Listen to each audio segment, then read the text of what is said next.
నమస్కారం NSTV news కి స్వాగతం. నా పేరు సంధ్య. ముందుగా వార్తల్లోని ముఖ్యాంశాలు. కామారెడ్డి ప్రెస్ క్లబ్ లో జర్నలిస్టుల ఆధ్వర్యంలో భారత రాజ్యాంగ నిర్మాత డాక్టర్ బిఆర్ అంబేద్కర్ 135వ జయంతిని పురస్కరించుకొని కొబ్బరికాయ కొట్టి ఆయన చిత్రపటానికి పూలమాల వేసి నివాళులర్పించడం జరిగింది. ఈ సందర్భంగా సీనియర్ జర్నలిస్టులు రజనీకాంత్, సత్యనారాయణ, హబీద్ మాట్లాడారు. భారత రాజ్యాంగ నిర్మాత డాక్టర్ బిఆర్ అంబేద్కర్ జయంతి సందర్భంగా ఆయన చిత్రపటానికి పూలమాల వేసి నివాళులర్పించడం జరిగిందని తెలిపారు.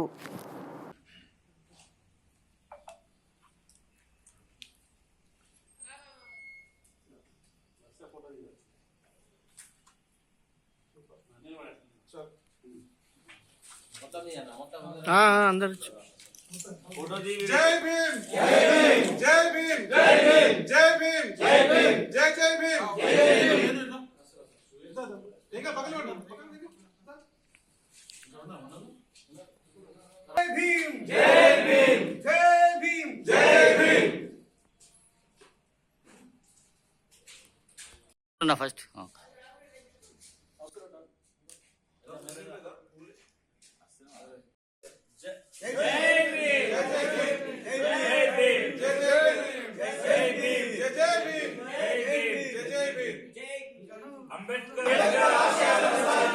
సాధిద్దాం సాధిద్దాం జై భీమ్ జై భీమ్.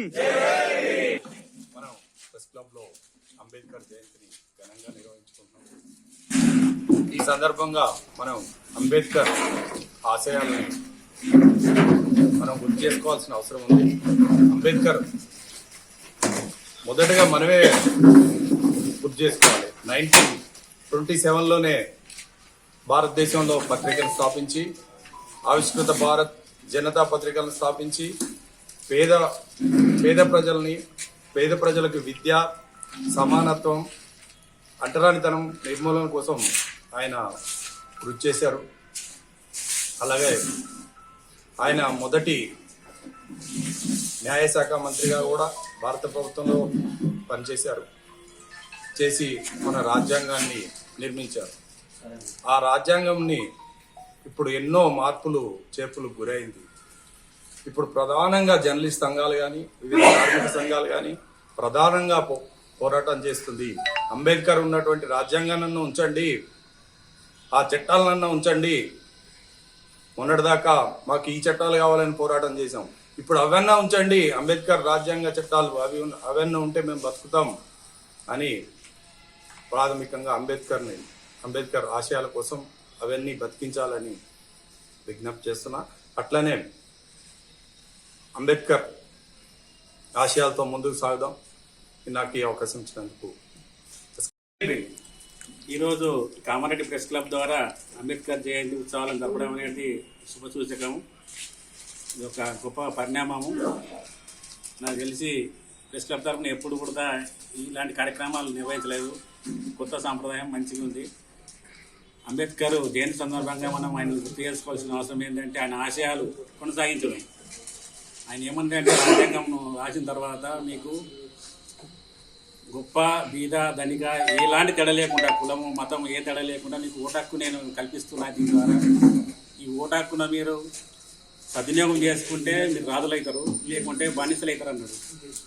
మరి ఈరోజు 75 సంవత్సరాల స్వాతంత్రంలో మనం చూస్తున్నాము విచ్చలవిడిగా ఇంకా ఓట్ల కోసం డబ్బులు వస్తున్నారు, మద్యం వస్తున్నారు. మన పత్రికా వ్యవస్థ ద్వారా దాన్ని మనం చైతన్యం చేస్తున్నా కానీ ప్రజలకు ఇంకా చేరడం లేదు. మన పత్రికలు ప్రజల వైపు ఉండి ఈ ఓటర్కు సద్వినియోగం చేసుకోవడానికి కృషి చేయాలి.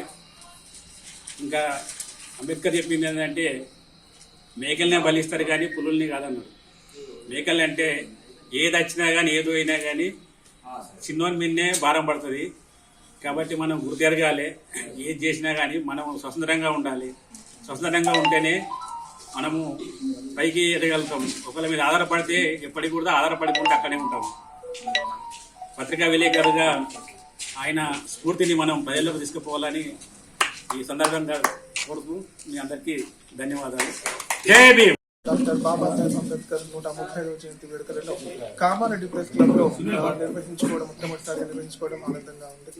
మనకు రాజ్యాంగం అమల్లోకి వచ్చి 75 సంవత్సరాలు పూర్తవుతున్న ఇంకా దేశంలో అక్కడక్కడ అస్పృశ్యత అంటరాంతరాలు ఇంకా జరుగుతున్న ఘటనలు చూస్తూ ఉంటుంటే మనసును కలిసివేస్తూ ఉంది. ఇలాంటి ఘటనలు జరగకుండా పాత్రికలైన మనం, మీడియాని మనం ఇంకా ప్రచారం కానీ ఇంకా మన ద్వారా ఏమైతే చేయగలుగుతామో అవన్నీ చేస్తే బాగుంటుందని నేను అనుకుంటున్నా. అలాగే మన జిల్లాలో కూడా ఇంకా కొన్ని ప్రాంతాలలో కొన్ని హోటళ్లలో 2 క్లాసుల ధోరణి ఇంకా అమల్లో ఉండి నడుస్తుందని మన తెలిసింది. అట్లాంటి సంఘటనలు ఉన్నప్పుడు మనకు బాధిస్తుంది. అలా జరగకుండా చూసుకోవాల్సిన బాధ్యత కూడా మనపై ఉందని నేను అనుకుంటున్నా.